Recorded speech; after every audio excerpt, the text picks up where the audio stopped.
Voilà, donc une question sur la rotule. Faut-il opérer les premiers épisodes de luxation de rotule? Donc c'est ça qui est important, le point important dans les sports de frappe, les sports de combat.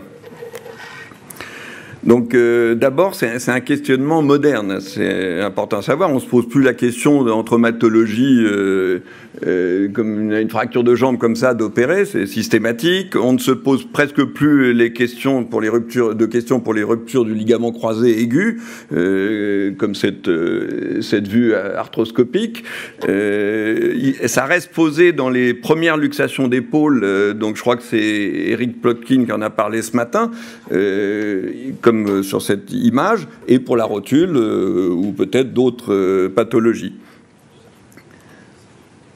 Donc ensuite, la fémoro-patellaire, ça a été dit par un éditorialiste dans une grande revue, c'est la colonne vertébrale des médecins du sport, c'est-à-dire que c'est d'une symptomatologie polymorphe. Bon, c'est pour ça que j'ai mis en premier là, que les syndromes rotuliens représentent quand même 10% de la population, grosso modo, c'est-à-dire énorme. Par contre, les luxations de la rotule, on dit que c'est 7 sur 100 000. Bon, mais 3% des lésions traumatiques du genou, c'est 4 fois plus fréquent chez les jeunes, et à moins de 20 ans, ça représente 30 à 40% des luxations de rotule. Facteur favorable aussi pour les luxations, c'est la femme à cause de l'hyperlaxité, les militaires pour les traumatismes, et c'est 10 fois plus fréquent s'il y a une dysplasie. Donc, voilà. Donc, si on a une dysplasie, et tout ça, c'est comparé aux millions de pratiquants de sports de combat maintenant, d'arts martiaux, avec des nouvelles disciplines tous les ans, vous devez voir ça, et pas toujours licenciés dans les clubs, donc pas toujours bien suivis. L'anatomie et la biomécanique, c'est juste un rappel, elle est complexe. Bon, c'est la découverte, je dirais, de ce ligament patello-fémoral médial qui date quand même que depuis une vingtaine d'années, 20-30 ans, qui a permis de bien comprendre les facteurs de stabilité de ce ligament interne de la rotule.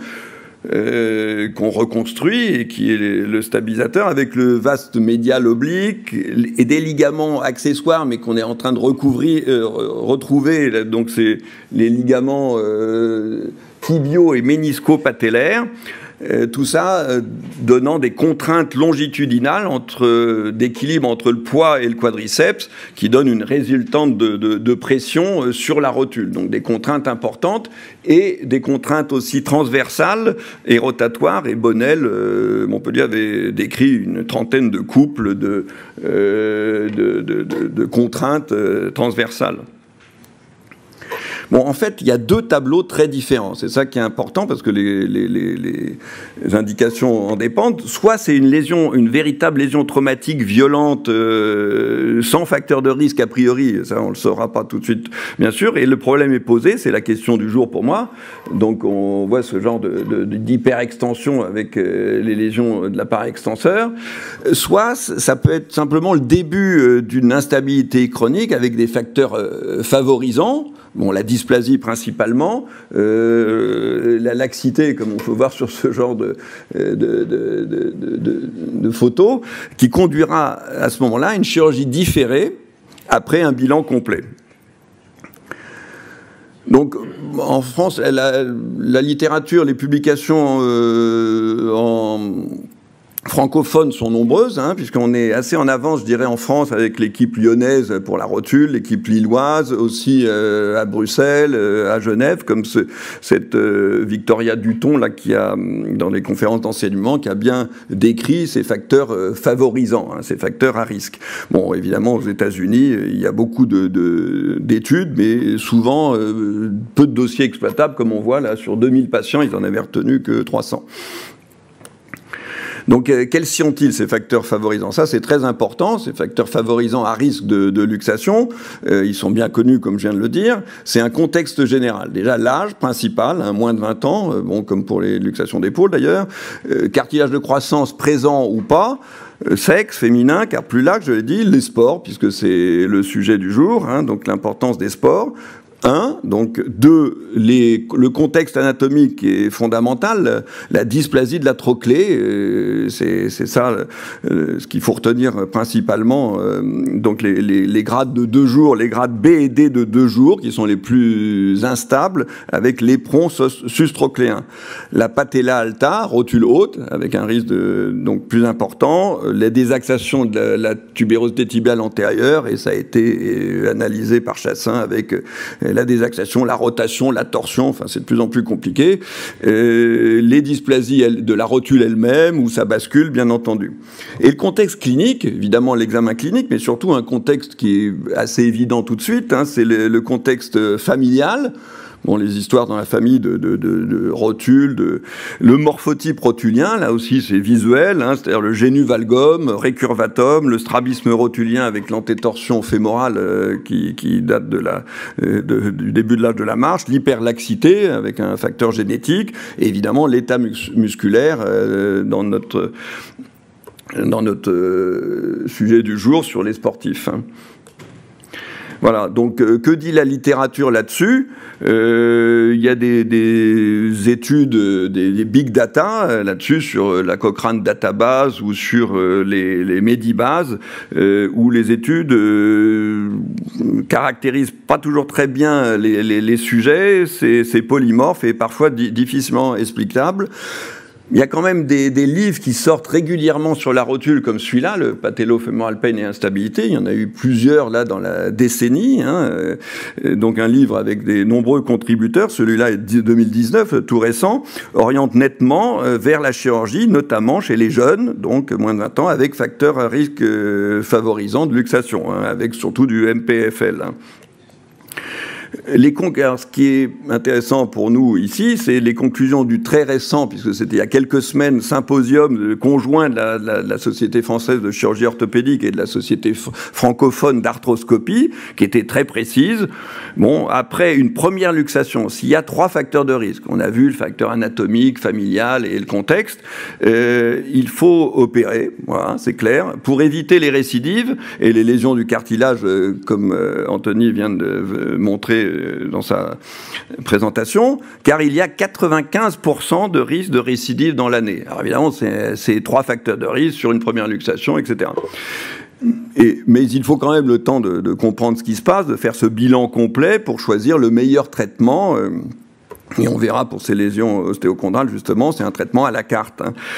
A fortiori, si c'est une deuxième luxation, il faudra opérer aussi, même s'il n'y a que 2 facteurs ou un seul facteur de risque. Hein. Donc, à opérer. Mais alors, faut-il opérer la première luxation chez un sportif de sport de combat sans facteur de risque? Ça, c'est pour moi la question intéressante aujourd'hui. Ça pourrait être utile pour gagner du temps de récupération et sécuriser la reprise du sport. C'est l'objectif moderne. Car les traumatismes sont violents, comme on le voit sur ces photos. Les sujets jeunes, de plus en plus jeunes, même s'ils sont protégés par une masse musculaire conséquente. Le bilan doit être à ce moment-là rapide, c'est un bilan traumatique, hein, particulièrement rapide pour prendre des décisions, évaluer le contexte sportif dans ce contexte de sport de combat, puisqu'il n'y aurait pas d'autres facteurs de risque a priori. Le bilan clinique, si possible, parce que souvent, il y a un énorme hématome qui ne permet pas beaucoup l'examen de l'instabilité rotulienne. Éliminer le croisé antérieur, bien sûr.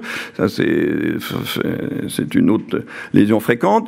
Le bilan d'imagerie, c'est radio, bien sûr. Scanner possible pour voir ce qui est osseux, c'est-à-dire fracture et corps étranger. Voilà, et l'IRM, parce que c'est le plus précis pour le bilan lésionnel, avec l'arrachement du ligament patellofémoral sur la rotule et la contusion, et éliminer les malformations dysplasiques. Et alors, quelle technique il faudrait faire? Sûrement un geste simple.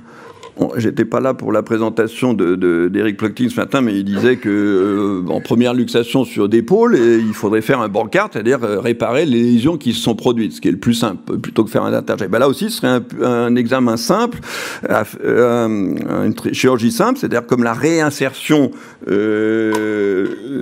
la réinsertion d'un fragment osseux ou du ligament tel qu'il était abîmé sur le cliché précédent, donc sur la rotule, donc par un mini-abord, une chirurgie mini-invasive ou sous arthroscopie, ce qui paraît assez difficile, j'ai pas trouvé d'études là-dessus, mais cela ne tient pas compte toujours de la complexité des lésions dont je vous ai parlé, des lésions anatomiques, hein, de l'anatomie où il y a plusieurs autres ligaments qui interfèrent, et surtout du siège de la lésion du ligament, puisque ça peut être sur la rotule, mais ça peut être au milieu du ligament ou sur son insertion fémorale, sur le condyle fémoral. Et puis il y a d'autres structures qui peuvent être abîmées. Le cas particulier des fractures ostéochondrales, je vais passer assez rapidement, c'est très fréquent, mais c'est soit une petite lésion qu'on peut avoir, un petit fragment, c'est une abstention, parce qu'il va se détériorer tout seul, soit c'est l'ablation d'un fragment qui est plus gros, qui gêne, là, qui vient ici, soit les ostéosynthèses dont a parlé Anthony Vachvitch juste à présent. Les indications peuvent être en urgence dans certains cas, mais bon, s'il y a une dysplasie, il faut mieux l'intégrer dans une conception complète du traitement chirurgical, bien entendu. Voilà. En conclusion, dans la littérature, faut-il opérer quand il n'y a pas de facteur de risque? Oui, peut-être, je vous ai dit les avantages, sauf qu'il n'y a aucune série fait d'études spécifiques randomisées là-dessus. Il n'y en a pas. Il y a les big data, databases là, qui disent qu'il n'y a pas de différence significative. Bon, c'est gênant, mais entre le traitement opératoire et non opératoire, dans les premières luxations sans facteur de risque, hein, puisque dès qu'il y a un facteur de risque, ça va être assez chirurgical, mais ça ne précisait pas justement s'il y avait ou non des facteurs de risque dans ces big data. Oui, il faut opérer car ça donne quand même un meilleur résultat chirurgical sur la stabilité, ce qui est déjà bien. Et ce symposium de la Softcote tout récent de quelques semaines conclut aussi à 88% de bons résultats à 8 ans sur la stabilité et la douleur, ce qui est encore mieux. Petite réserve habituelle toujours de ceux qui font ces études en disant qu'est-ce que ça donnera à long terme, et un petit bémol parce que dans cette étude du symposium Softcote, il dit il n'y a pas forcément d'amélioration sportive. Enfin bon. Donc en conclusion, bah, c'est toujours la même chose, casse-tête chinois ou big data. C'est vrai que ça évolue de plus en plus, hein, ces études de big data, et bon, c'est de moins en moins une médecine de l'art, mais une science. Voilà.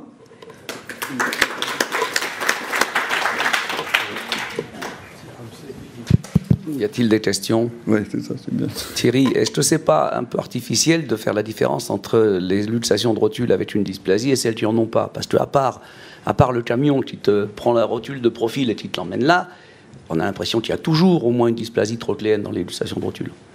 Donc la différence entre la luxation qui serait, entre guillemets, traumatique, donc sans malfaçon, et la luxation sur dysplasie, est-ce qu'il y a vraiment une différence? Ils sont toutes dysplasiques, les luxations de rotule.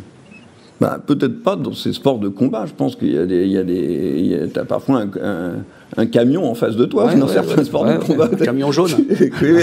un camion jaune, ça je sais pas. Mais bon, autant moi j'ai opéré des centaines de rotules dysplasiques instables, autant j'ai jamais eu de cas à faire en urgence. Mais ça c'est ce qui m'intéressait. Je me suis posé la question. J'ai jamais eu, en dehors de corps étrangers, fracture ostéochondrale. Donc je suis un peu d'accord avec toi. Enfin bon, ce que je veux dire, c'est s'il y a 3 facteurs de risque, il va falloir opérer tout le temps. S'il y a très peu de facteurs de risque chez un sportif de combat, est-ce qu'il faut l'opérer? C'était la question, pour aller plus vite ou pas.